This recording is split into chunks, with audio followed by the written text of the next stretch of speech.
Okay, so this is going to be, I hope, a relatively brief overview of how to how to install, prepare files for, and run AutoDock Vina, which is probably going to be the docking software for our lab going forward. So here I wrote a brief guide. It's about 11 pages long on the detailed instructions of how you can get all the software dependencies, how you can run AutoDock Vina, how you can get results, etc. This will just be sort of a overview of the most critical steps in this guide. I'll supply this guide and the necessary files as well, and hopefully you will all be able to follow along. This is performed on Mac, but I tried to cover as much of the Windows nuances as well. And I also have a little addendum covering on how you can run AutoDock Vina on the HPCC. I have run it on the HPCC, and it works fine. It's basically the same as running it on Mac. So Windows, there's some differences. I'm not really familiar with the Windows file system or the command prompt, but I understand that it differs in that you can't use Linux commands in the Windows PowerShell. But there is something you can install. Joel mentioned it to me. It's like WSL or something. So you can ask about that. I personally am not very familiar with Windows at all, but I tried to cover all the nuances associated with it in this document. So regarding the dependencies, you first obviously need to get AutoDock Vina, the appropriate version for your computer. This is the website where you get it. The link is provided in the document.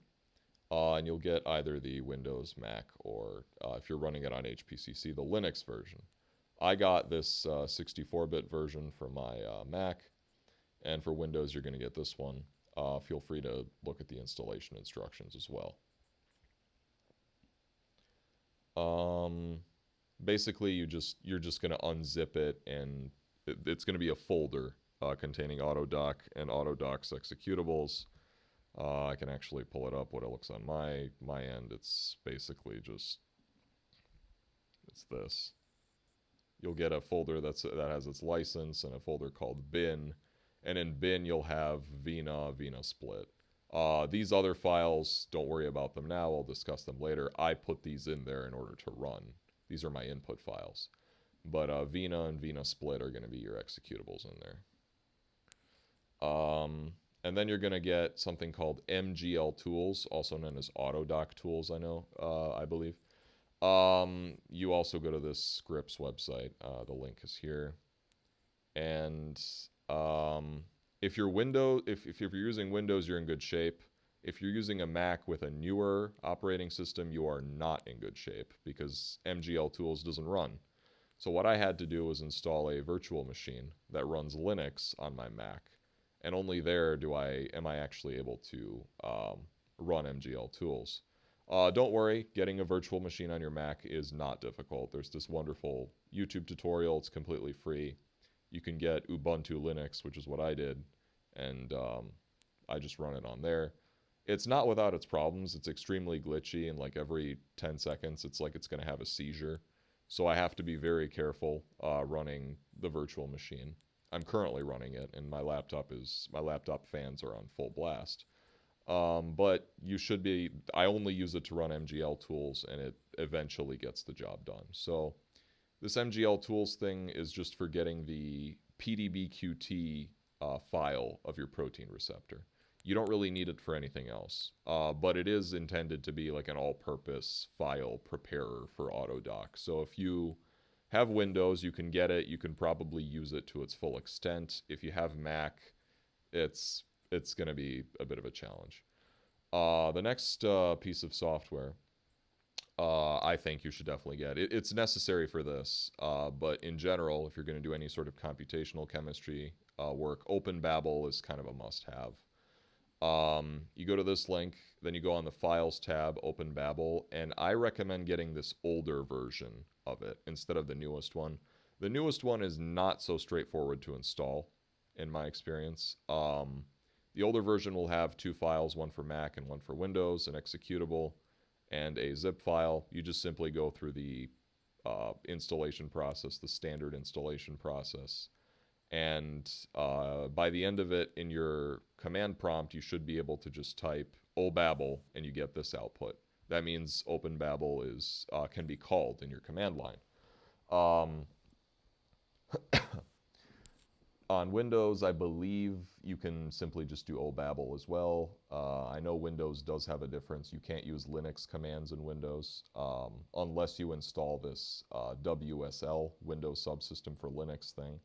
But I don't believe obabble is a Linux command, so you should just be able to type obabble after you run the installation process and just get this output. So OpenBabel is just a file conversion thing for all sorts of chemical formats: SDF, PDB, PDBQT. In this tutorial, we're going to use it to get PDBQT files for the ligands from the SDF files that they usually come in. There's also GUIs. There's a GUI for OpenBabel at this link. I believe there's also one for Windows, and the GUI just makes everything look I mean, it can do everything the command line can do. It's far more intuitive. So if I pull it up here, on Mac it's called iBabel. It's usually what I use. I don't really use the command line, but for this tutorial, I'm just going to use the command line. So you can just, this is like the converting, so you can input a file, if it'll let me, like this one as an SDF. And I'll just output in the same, but as a PDBQT. Let's say you want all hydrogens. You can also specify add hydrogens appropriate for a specific pH and put the pH in there if you want them to be protonated to a specific state. Then you can just check it, and then if you run it, it's going to output on your desktop and you'll have a PDBQT file. This is the GUI. I think it's the same in Windows. I don't know. I haven't been able to find that one. Okay, so the first step is you first want to obtain a PDB file of the protein that you're interested in docking. Also get the SDF files of the ligands. For this tutorial, let's see if this Linux window will cooperate. This is my virtual machine. I guess it's running fine, is it? No, not really. Let me just move it out and readjust it because it's... No, it's terrible. Okay, there we go.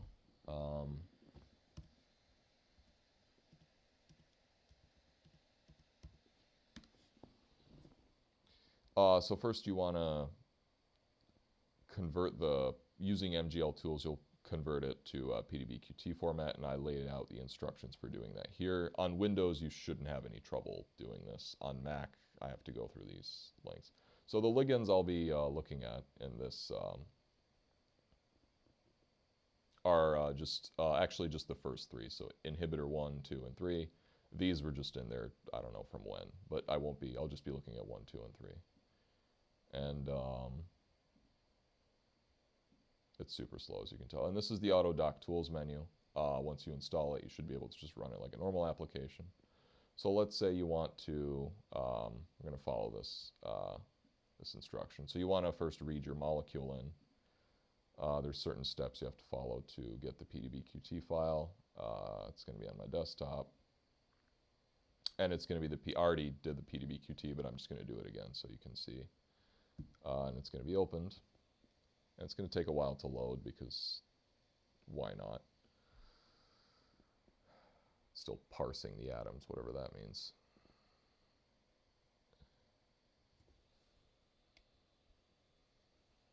It's not a lengthy process, it's just finicky on the virtual machine. It should not take this long on Windows. Come on. Okay. So then you go to your edit menu. And you want to delete waters first. This one, I know it doesn't have any waters, but if you just get yours from the RCSB as a crystal structure, it could very well have waters. You want to delete the waters first. Then you go to edit again, and you want to add hydrogens. You go to add, and you don't change any. You want to add all hydrogens usually. I don't know the circumstances in which you would add the only polar hydrogens, but adding all hydrogens is not inherently bad unless it's like a really, really large protein. And just leave everything as is, press OK. And then you want to, once you added the hydrogens, you want to change the atom type into an AutoDock 4 type. This will actually enable you to output the PDB-QT. So you want to do that. It's just going to rewrite all the atom names to AutoDock 4 format. And then last, but certainly not least, you add partial charges to the protein receptor. You add Coleman charges. These are calculated based on the amber force field. They're a lot better than the gas tiger charges. So just add these, and it shouldn't take long. And yep, it added a Coleman charge of 30, whatever that means. So now you're ready to save a PDB-QT file. So you can save it as write PDB-QT, and you're going to tell it where you want it to be written. This is not in my desktop directory, but let's say I want it to be in my desktop. I'll just put that there, and then I can output it, and it will replace the PDB-QT that I have here. This is not on my local Mac, so I'm going to have to literally email myself the PDB-QT file that was formed on here, and then just use it on my local, because this is a virtual machine. So,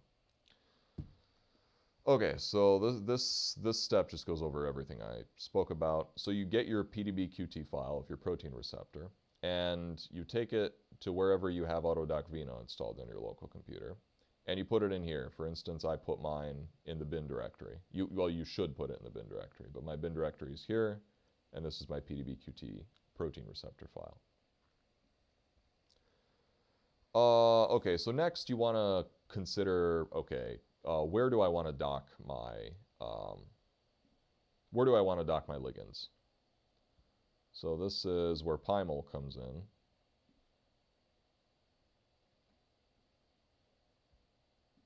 And you'll just load your PDB-QT file into Pymol, and I go over the instructions more detailed in the document, but I'll just quickly. So you toggle to atoms, and let's say you want your starting coordinate to be right smack in the middle there, something. You just click, you get a red dot, that's where you want it to be. Your ligand starts there, and it docks in a pocket around that area. So to get the coordinate of that pocket, you type this command into Pymol.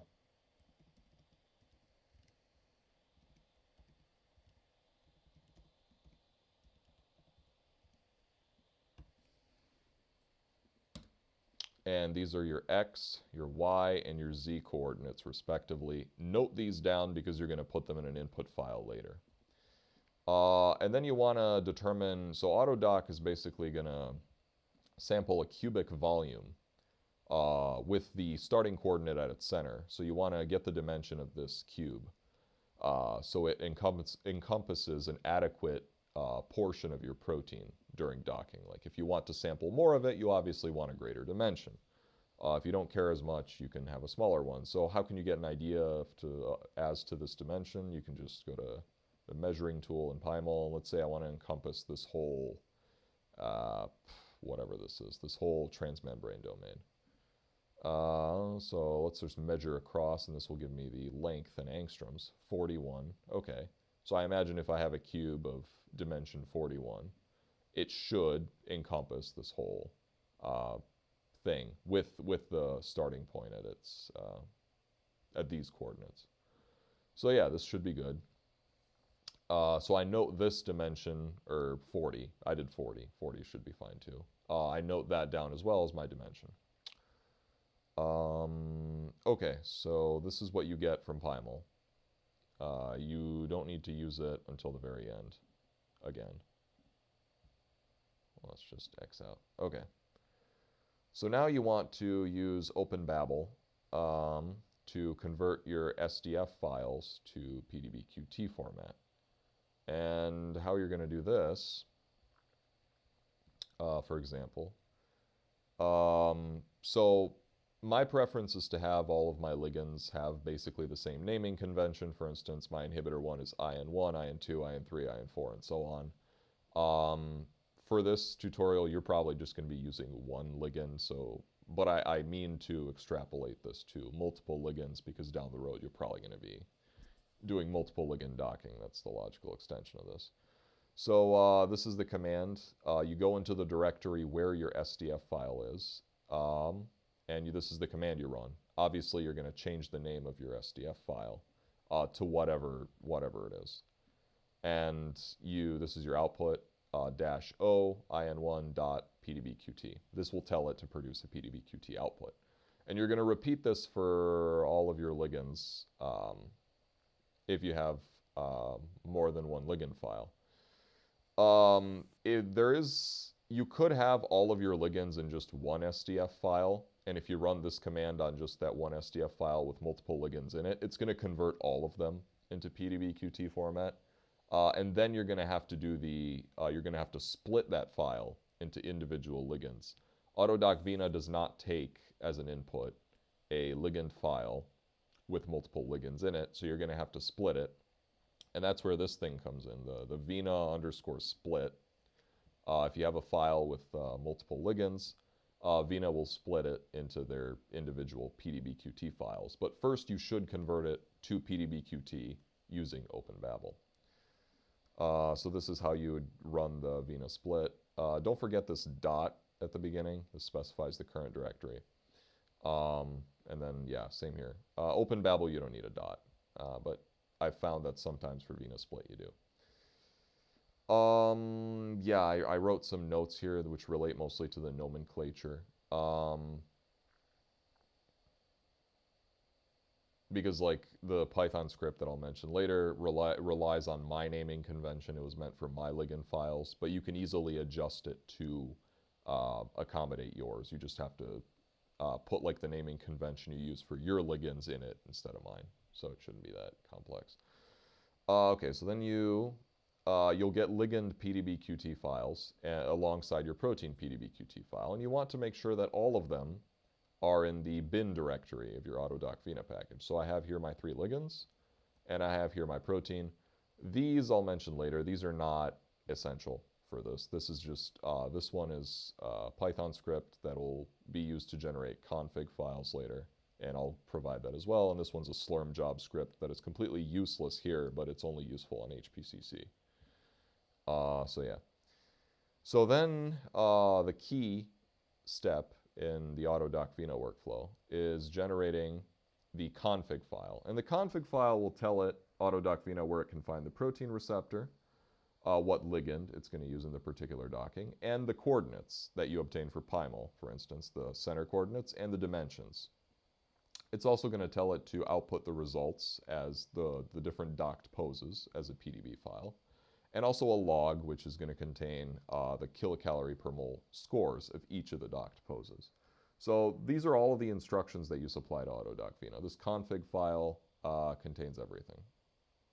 So you're going to want to create a config file in the bin directory that looks exactly like this, except obviously your receptor ID is going to be different. Your PDBQT protein file could very well be different. And your ligand PDBQT file is going to be different as well. You're going to input your particular XYZ coordinates and your particular dimensions. So for instance, that's literally the one I used, but it's just going to be a text file like that. Try and get the formatting and the spacing right. It's not going to work if you don't. Yep, so obviously change everything in there to match your particular files. Yep, I just mentioned that. Oh, and so I would rename the results.pdb to results1, because if you're going to run multiple ligands, you're going to have multiple config files. So you're going to want them to produce different outputs. So your first config file corresponding to your first ligand is going to be results1, and then in your second config file, you do results2, 3, and so on. And also do that for B, so you get different log files, so you know which one corresponded to which ligand. So I have an example of that here. So for instance, you have this one, the first one, results1, B1. The coordinates are the same. You're docking against the same protein. You have the same starting site.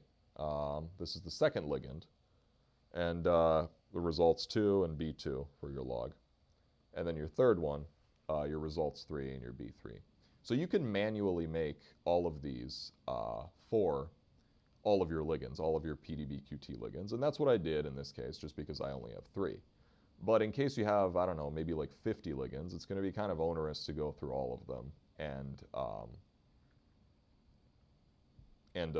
get config files for all of them. So that's what this script is for. this AutoDock prepper.py, it's going to generate automatically a config.txt for each of your ligands. And I'll get into that slightly later, but for now, I also want to mention that there's different arguments that you can add to these config files. These aren't the only options. There's one called exhaustiveness, which is commonly played around with.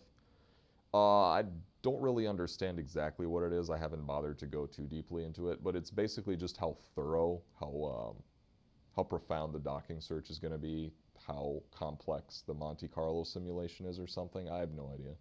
But all I know is it's gonna scale linearly with the amount of time. So the greater the exhaustiveness, the more time the simulation is going to take. By default, this value is 8. I don't know what that 8 is, what it stands for, but that's, if you don't specify anything in your file, it's just going to revert to the default settings. Another one is number of modes, which is also the number of docked output poses. These are the number of like different ligand conformations in the binding site that you'll get at the end. The default value of this is 9. So this is an example of like one that uses different arguments. Energy range is the maximum allowable difference between the lowest energy structure and the highest energy pose. So if you want to like constrain your docked outputs to a certain energy output range, if you will, you can use that. And then, yeah, so this is the list of all the options you can possibly use in AutoDock Vina.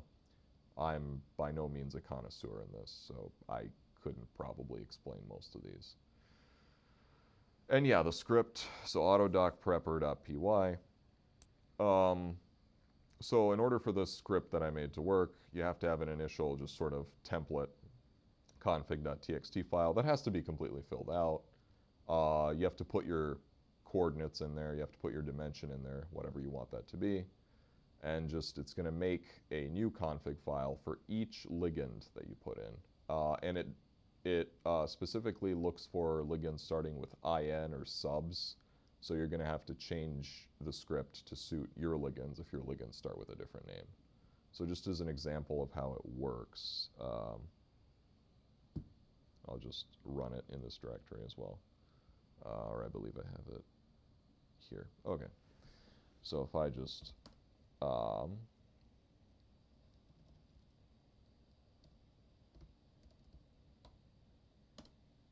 there you go. It ran and it created, you can see, different configs for each of the ligands. I have a config for inhibitor 1, inhibitor 2, and inhibitor 3, and if I pull that one up, you can see that it's specific for inhibitor 1. It's got results 1, B1. This one's for inhibitor 2. Results 2, B2, ligand inhibitor 2. Everything else is the same, the coordinates and the protein receptor. So yeah, that's what the script does. Feel free to modify it to your needs. Okay, so now once you have the config file, you literally have everything you need to run AutoDock Vina. It's just a simple command, specifically this command presented here, that you're going to run. And you're going to run it for each of your config files, which correspond to each of your ligands. So just as an example, I can literally run it. Under the base settings, it will not take long at all. It'll probably take less than 20 seconds. So let's just make sure that I don't have any results. Okay, so I can literally run the command. Yeah, /Vina, and you have to be in the bin directory where the Vina executable is. And then you specify that you're going to feed it a config file, and then the name of the config file. In my case, I'm going to give it, let's just give it the third config file.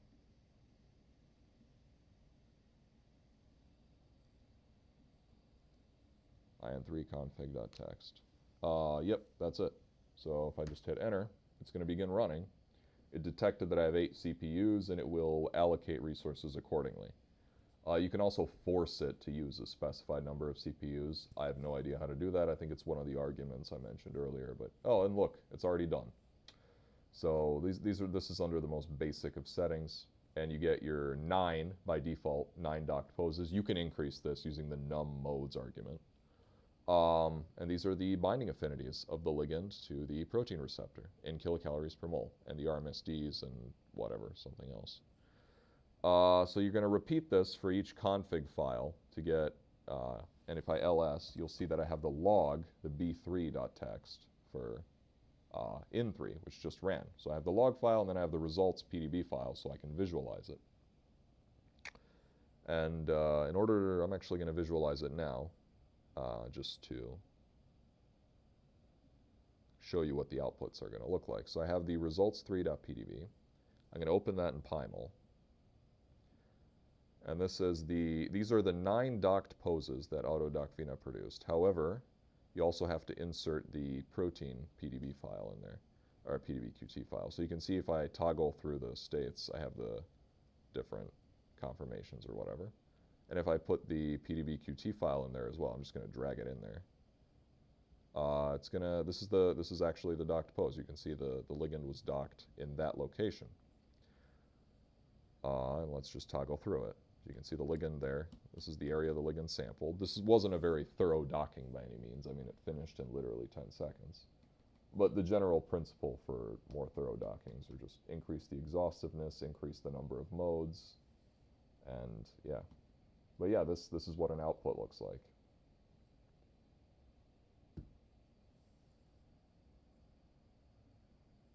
And yeah, you can do this for each config file, and you'll get a specific output for each one. Yeah, it's not going to take long under the most basic settings. This is how you load it. You toggle through the states to see the different binding modes. Okay, AutoDock Vina on HPCC. It's basically the same. You have to get the Linux version of AutoDock Vina, obviously. Literally, you'll do everything on your local desktop first. So you'll do OpenBabel, you'll do MGL tools, you'll do all of the file preparation is going to be done locally. And then the only thing that is going to happen on HPCC is you're actually going to run it like you would. It's just identical to how you would run it on Mac. So basically, after you finish all of your file preparation, you're just going to go to your HPCC. I have it here. So I have, this is the AutoDock folder. And I have my bin directory. And I just transfer everything from file prep into my bin directory. I already ran stuff in here. But yeah, so I transferred my PDB-QT file, my ligand PDB-QT, and then I got my protein PDB-QT. Everything that I mentioned before, you just transfer it in here, and you run it just like I demonstrated the run on Mac. It's identical. The one option you'll have on HPCC, however, is you can use a Slurm.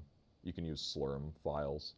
So I made a Python script that basically creates a docking job for each of the configs, so you can submit it via the Slurm system on HPCC. You're probably not ever going to have to do that because your AutoDock runs are not going to be too lengthy. So I would just run them manually like I demonstrated here with this command. It's not going to take too long, and do it for each of your config files. But if you're interested, I can give you this Python script to get you a Slurm job for each of them. So yeah, it's only really useful if you're going to have AutoDock jobs that are going to take a while, or if you want to submit a large number of them at once and you don't want to like keep monitoring your terminal window because you saw that there's constant feedback in here, and if you X out, it might screw with the process. So yeah, that's when you want to use Slurm. Yeah, so that's basically it. I mean, if you look back through this document, it contains basically everything that I said, except in greater detail. Some of the steps are reiterated, and these are basically the videos that informed this entire guide. So I hope it's useful, and let me know if you have any questions.